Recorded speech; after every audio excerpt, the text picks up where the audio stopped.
The Longhorns, with the continue riding their hot streak on the diamond. Women's basketball can't quite keep their magical tournament run alive. And just how much madness have we seen this March? College Press Box starts right now. Good evening and welcome into College Press Box. I'm your host, Henry Corwin. Thank you for joining us tonight. Hope everybody's Monday wasn't too manic. What a weekend of sports we had. Lots to discuss in today's show, but first, we're going to take you out to the ball game. Texas hit the road this weekend as they travel to Lawrence to take on the Kansas Jayhawks for a weekend series. Here we have Tavian Josenberg bottom first trying to swipe one, but says catcher Silas Ardoin. Texas up 1-0. Bottom second now. Brett Bosick slaps one the other way. Nolan Metcalf comes in to score, and it is a 1-1 game. Top five here. Eric Kennedy with the two-out single. Looks innocent enough, but is a rally brewing potentially? Because after a stolen base, here is Mitchell Daly with the RBI double. And just like that, Texas takes a 2-1 lead. Top eight now, still 2-1. Zach Zubia with the shot into right center field. Doesn't quite clear the wall, but Mitchell Daly comes all the way around from first to score to put Texas up 3-1. Two batters later, Cam Williams providing some more insurance for the Hornets with the RBI single there to put Texas up 4-1. Top nine, Eric Kennedy drives home another run with Mike Antico scoring to give Texas a 5-1 lead. Bottom nine, Kansas staging a rally. Here's a two-out RBI single by Anthony Tulimero, but it would ultimately be too little too late for the Jayhawks as Aaron Nixon strikes out Cosentino, and Texas takes the first game of the series 5-2 and would go on to complete the sweep. We're joined now by our baseball analyst, John Kelley. John, thanks for being here. Having me, Henry. It's always good to be on College Press Box. This was a really interesting series. Obviously, the Longhorns coming off that disappointing 0-2 loss to Texas A&M. Obviously is a harsh atmosphere, a lot of animosity between the two schools. So I'm discounting that loss due to that. But then they come here to this 3-game series against Kansas. They go 5-2 in the first game, 7-0 shutout in the second game, and that 11-2 victory in that third game to cap the series. Overall, good week for the Longhorns. There are several factors in this game. Number one, a little bit of superstition. We got the horns down curse. Several times during these games, the horns down was shown by the Kansas players and coaches. In addition, there were also many horns down signs in the dugouts.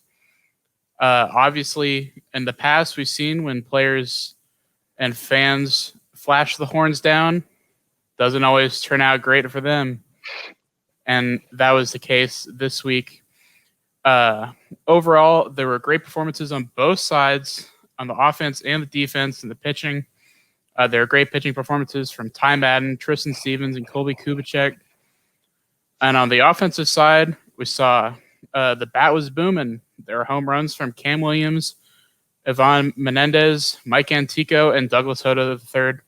Overall, great offensive and defensive performances from the Longhorns. Yeah, absolutely, John. Definitely. Things just seem to click this series for the Horns. Great performances on both sides, and there was definitely something brewing in the air with that horns down curse. So the new top 25 rankings came out this week, and the Longhorns sit at the number 4 spot in the country with a 20-8 record. They have a good record, but some think this ranking may be too high. So does Texas deserve to be at the number 4 spot? Texas absolutely deserves to be at the number 4 spot. And to be honest, this is probably the best place for them. Obviously, a lot of people are doubting based on that State Farm Showdown performance.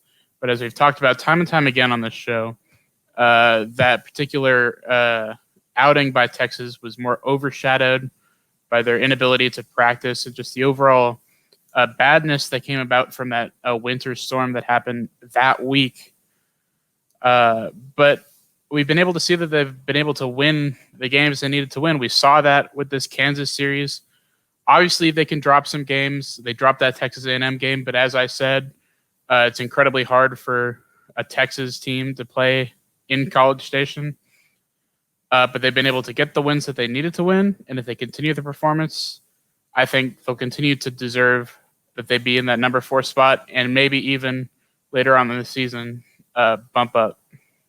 Yeah, absolutely. I mean, you certainly know the saying, you can't win them all, and baseball is definitely a sport where you really cannot win them all. But as long as there's that consistency over time, it really shows what a team is. So now Texas, with a little bit of an easier schedule coming up, they seem to get past the meat of the season, which came early this year. So what's next for Texas? Coming up next, we got a lot of easy games the Longhorns do. Starting off with Texas A&M, Corpus Christi, and then Stephen F. Austin. Those are all of these series coming up are home games. Those both out-of-conference games, easy out-of-conference opponents. And then we return to Big 12 play with Kansas State after that. I don't see any road bumps aside from possibly the occasional drop game until we get to later on this month when we have ranked opponents in the Big 12, Oklahoma State and Texas Tech, and then TCU, who just recently entered the top 10. And that'll be in Fort Worth too, so that'll be an interesting game to watch later in the season. Yeah, well, we'll certainly keep an eye on for that. So, John, thank you so much for coming on. And coming up, we'll take a look at how women's basketball fared this week and what exactly their future looks like. Stick around.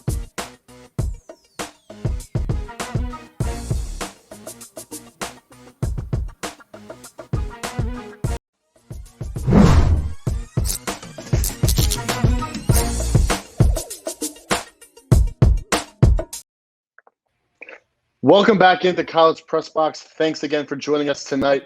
Well, Texas women's basketball had quite the run in this year's tournament. Going in as the number 6 seed, Texas shocked the world with wins against number 3 seed UCLA and number 2 seed Maryland, get them all the way into the Elite Eight. However, unfortunately, South Carolina's suffocating defense just proved to be too much for Texas to handle as they fell to South Carolina 62-34 on Tuesday to end their tournament run. Still, a run to the Elite Eight in Vic Schaefer's first season at Texas gives fans some high hopes for the future. We bring in our renowned women's basketball analyst, Daniel Shih. Daniel, thank you so much for being here. And I'm not sure about renowned, but thank you for having me, Henry. Yeah, you got it. So just two-part question here. So obviously, really tough loss for Texas here. But was this a matter of just Texas running out of gas, not playing well, or just South Carolina being a good team? Well, yeah, you kind of hit the nail on the head there. I think South Carolina is very good, no doubt about it. Number 1 seed coming into the tournament, with that defense, Texas couldn't do much about it. But I want to focus really on the Texas side. My first time doing a women's basketball block in a while. I want to focus on Texas a little bit. Is it good Texas? Is it bad Texas or good just good South Carolina? I think I'm going to answer this 2 parts. Number 1, on the defensive side, Texas played quite well. They limited South Carolina to just 62 points. That's 10 points less than Gamecock's season average, and actually right there among Texas's defense season average this season. So, they throughout the tournament, they gave up 62, 61, 62, 62 points. So on the defensive side, Texas performed well, it's number 1 seed with the really high power offense. They forced 14 turnovers and had more offensive rebounds than South Carolina. On many parts of the game, Texas actually played quite well. On paper, the Gamecocks out-rebounded Texas by 13, and most of them are from defensive rebounds. But that's also because Texas missed as many shots on the offensive side that allowed South Carolina to have those opportunities. That being said, let me move to the offense. Was it ugly? Yes, it was ugly. Was it hard to watch? I'm not going to sit here and pretend I'm like the most impartial reporter out there, being a student at Texas, covering this team for the last 4 years. Was it hard to watch on TV? Yes, it was. Shooting 23%, no points in the fourth quarter, fewest points scored by a team in the Elite Eight. I get all of that. I get it. And it was, again, hard to watch. But when I saw some reaction from to the Longhorn Nation about this team being bad. The three guards on this team missed combined 3 minutes of time coming into this game. That's playing 3 consecutive games coming into the Elite Eight. All Kira Lambert, Celeste Taylor, and Joan Allen Taylor missed 3 minutes combined. And then in this game, they played 39, 38, and 30 minutes out of 40. So by that point, with such as with the short-handed roster that's been apparent throughout the season, and playing that many minutes in very high-intensity games like Maryland, UCLA, South Carolina, shots are going to start falling short. You're not going to jump as high. You don't have as much juice in your legs, and that's what's causing so many blocks by South Carolina during the game. So I'm not trying to come up with excuses for this team. That was an ugly performance on the offensive side of the court. But if you look under the hood, the root of the cause is quite really obvious. And personally, with playing giving us so many great games before coming to the South Carolina game, I don't have any hard feelings towards this team playing so hard and playing so many minutes throughout this tournament. Yeah, I certainly agree with your last point there, Daniel. I mean, it's not easy. Like I said, in these high intensity games, playing this many minutes can really take a toll on you down the stretch. No matter how much heart you have, it's hard for your legs to be there. It's hard. But speaking of which, so the reason they may have run out of some gas is because of some great runs, great games earlier, like we said, against UCLA and Maryland. So if we ignore including the last game, but if we take a look at the tournament as a whole, just what was your reaction to what seemed like a pretty magical run? It was magical, and when I signed up to cover this women's basketball team in the NCAA, I could not imagine that I was gonna cover 4 games, and could not imagine that I was gonna cover 4 wins, in which 3 of them are against top 3 seeds in this regional. So it was a really, really fun 2 weeks. It took a little bit more time than I thought, but it was worth it at the end. And Schaefer brought in the grit and a finesse that during my time at Texas, especially my sophomore and junior year, which was 2019 to 2020. The finesse wasn't there a lot of the times, and for Schaefer, when he came in, he brought that back to this program, which is really awesome to see. And they really, by the way, I just want to point out the women's basketball team really filled in the gap left by the men's team during March Madness. And what was there some luck involved? Absolutely. UCLA is not going to shoot 1 for 19 from the 3 probably ever again, probably in like 5-6 years. Maryland, a team that scored 90 plus points in their sleep, probably isn't going to score just 62 in a game ever again.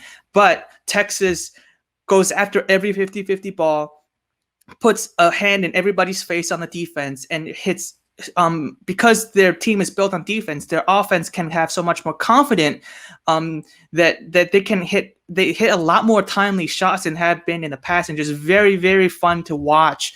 And with Schaefer bringing in such physicality, which works really, really well in the postseason, because the refs, as you can see throughout the tournament, the refs are just letting the players play on the court. With Schaefer bringing in such a physical way of playing, physical style of playing, that works really well for his team. And that's one of the reasons why Schaefer does really, really well in postseason, just overall in his career as a coach. So that was, again, awesome 2 weeks, especially for a Texas team like myself that would cover this team for the last 4 years.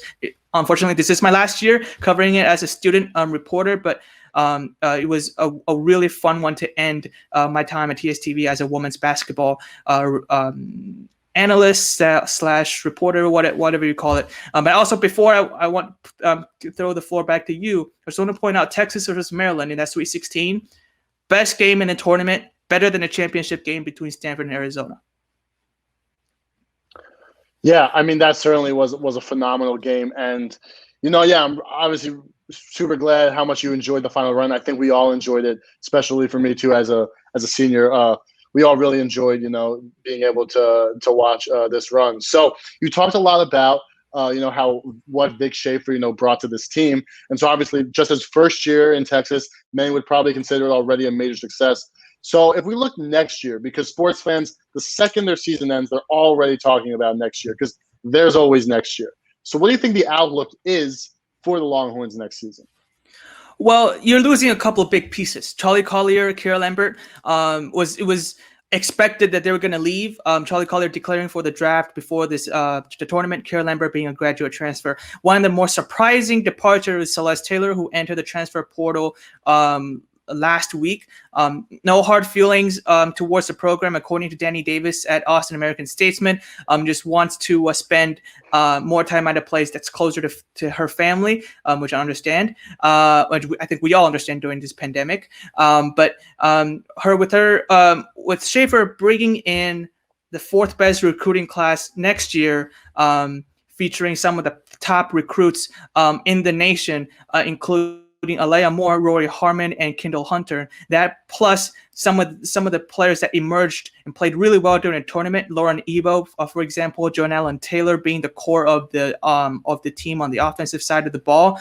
I think next year will be very fun to watch, and I can't wait to see them come back onto the court and have a full, proper season playing against teams like UConn, seeing what Vic Schaefer does against Baylor. Is going to be exciting 2021/22 season. Yeah, well, like you said, with the new recruits coming in and with Vic Schaefer already having a year under his belt, certainly a lot to look forward to for this women's basketball program in the near future. So, Daniel, thank you so much for coming on. And when we come back, simply, was this the best March Madness ever? Clark Dalton is here to answer that question and more. Stick around.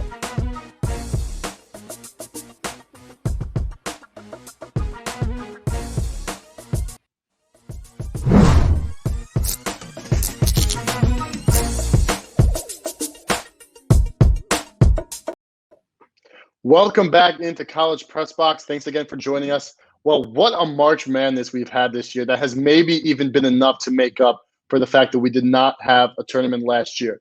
But how does this really stack up against some of the other great tournaments? Clark Dalton is here to break it down. I'm ready for this, Clark. Let's see it. Yeah, Henry, I know you're probably one of the biggest college basketball fans I know, and this tournament certainly has been great. We had that Final Four this weekend with Jalen Suggs banking it right off the backboard, but that got me thinking. I don't want to just talk about this tournament. I wanted to go back and compare it to other tournaments. So I've come up with the top 5 March Madness moments of all time. I would do 10, but for the sake of time, we're only going to go with 5. I got to give a few honorable mentions first. My list mainly it kind of consists of the earlier years of the tournament, specifically the 80s and 90s, but I definitely want to give respect to the 2010s with Chris Jenkins' shot at Villanova and UMBC's upset of Virginia. Both are great moments. Both would have definitely made the list if I had 10, but we got to go with 5. And let's kick it right off. Number 5. This is hard to believe now, but back then, the NCAA tournament wasn't on 4 television channels. In fact, most games were on tape delay. So in 1979, the sport was in desperate need of a star. They were lucky enough to receive 2, as Magic Johnson and Larry Bird would face each other for the first time in the 1979 National Championship game. What made Bird and Johnson so unique at the time was they both stood at 6'9", but played with the grace and artistry of a smaller player. They put on a show for the fans in Salt Lake City. Johnson had 25 points, while Bird had 19 points and 13 rebounds. The Spartans ended up taking the victory 75-64, but the result was not the most important thing. Fans could not get enough, and the two would continue to face off for many years, but still, even 40 years after this game has occurred, it is the highest rated basketball game of all time, pro or college, according to the Nielsen ratings, with a 24.1. Number 4. Now, a pair of free throws may not seem that thrilling on the surface, but when you hear this story, you'll understand their worth. Back in 1990, one of the most fun teams to watch in college basketball was Loyola Marymount. They had a wacky offense that scored 122 points per game. The engine that drove this was forward Hank Gathers, who led the country in scoring. Tragically, Gathers never saw the tournament. In 1990, he collapsed during a game due to an irregular heartbeat. The team was crushed. Now, they could have easily folded, which would have been understandable due to what they were facing. But they did what Hank would have done. Fought back, and they made it all the way to the Elite Eight. The main highlight was when Gather's best friend, Bo Kimble, shot free throws left-handed. The reason he did this was Gathers did the same thing despite being right-handed because he shot a better percentage. Kimble made every single free throw. Guess they turned out to be pretty important after all. Number 3. In 1982, one of the greatest national championship games of all time would occur between the Georgetown Hoyas and the North Carolina Tar Heels. The talent in this game was immense, as it included James Worthy and Patrick Ewing, but one legend would soar above the rest, Michael Jordan. Now at the time, Jordan was just a young freshman who didn't polarize basketball fans the way he does today, but he was showing signs of development, and this would mark the turning point in his young career. With 16 seconds to go in the game, Dean Smith drew up a play to go to Jordan on the wing. He delivered. With 16 seconds, Jordan swished a long jumper to put the Tar Heels up 1 and give them their first national championship since 1957. Jordan has said himself this was one of the most important moments in his career as it gave him a great deal of confidence. It was the first clutch shot in a storybook career that was filled with many. Number 2. In 1983, Jim Valvano and the North Carolina State Wolfpack composed the Hollywood story every writer dreams of. Heading into the tournament, they had barely made it, as they lost their point guard for most of the season with a 16-10 record and somehow managed to win the ACC championship against Ralph Sampson. That wasn't enough though, as the Wolfpack scratched and clawed their way to the national championship against Fly Slamma Jamma in Houston. Houston had future Hall of Famers Clyde Drexler and Hakeem Olajuwon, so it looked like they were about to get creamed. But they didn't. They came out swinging with an up-tempo pace that caught the Cougars off guard and had them gasping for air in the high New Mexico altitude. It would culminate in the final 5 seconds of the game when Derek Wittenberg heaved up a 35-foot prayer. It looked like it was off, but Lorenzo Charles quickly grabbed the shot and dunked it, giving the Wolfpack a 54-52 victory. It highlighted Valvano's principle: don't give up, don't ever give up. Number 1. Come on, what did you think number 1 was going to be? This has all the requirements of a great NCAA tournament game. 2 coaching legends, Rick Pitino and Coach K. Check. 2 basketball powers, Duke and Kentucky. Check. 2 contrasting styles, the flash of Duke and the grit of Kentucky. Check. At the time, Duke was trying to get back to the Final Four and win a national championship, while Kentucky was trying to reestablish itself as a national power. The game was thrilling. It seesawed, and neither team could pull away in regulation. With 2.1 seconds, Sean Woods hit a miracle shot, and Duke was forced to call a timeout. This led to the opportunity and the play that was the cherry on top, as Grant Hill would toss a pass to Leitner, and he would swish it. Leitner was perfect in this game, as he went 10 for 10 from the field and the foul line. This is why we watch the madness. All of those were great moments. All of them are the reason we watch the NCAA tournament. It's to have those times in your life where you see something that sends shockwaves through your body. And watching those again made me realize how much I missed the tournament. It was something that I took for granted because I hadn't been paying as much attention to it over the past couple of years. But having it this year really has revitalized me. And it assures our love of sports because it gives us something to talk about and something to debate on for years to come and moments we'll remember and cherish for the rest of our life. Let's throw it back over to Henry. Yeah, certainly, Clark. I think we all agree with that. And thank you so much for sharing with us. There's never a time I'm disappointed with a Clark Dalton Unhooked segment. So thanks again, Clark. And coming up, we'll discuss the new big man, or should I say bearded man, on campus, as well as take a look at what else happened in Texas sports this week.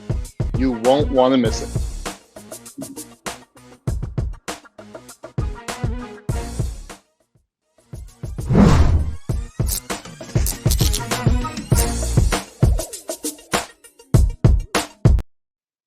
Welcome back into College Press Box. Although it was announced on April 1st, it was no April Fool's Day prank when Chris Beard revealed that he was spurning his former team, Texas Tech, to come coach at his alma mater of Texas. Beard spoke at his introductory presser about what he's looking forward to most on the 40 acres.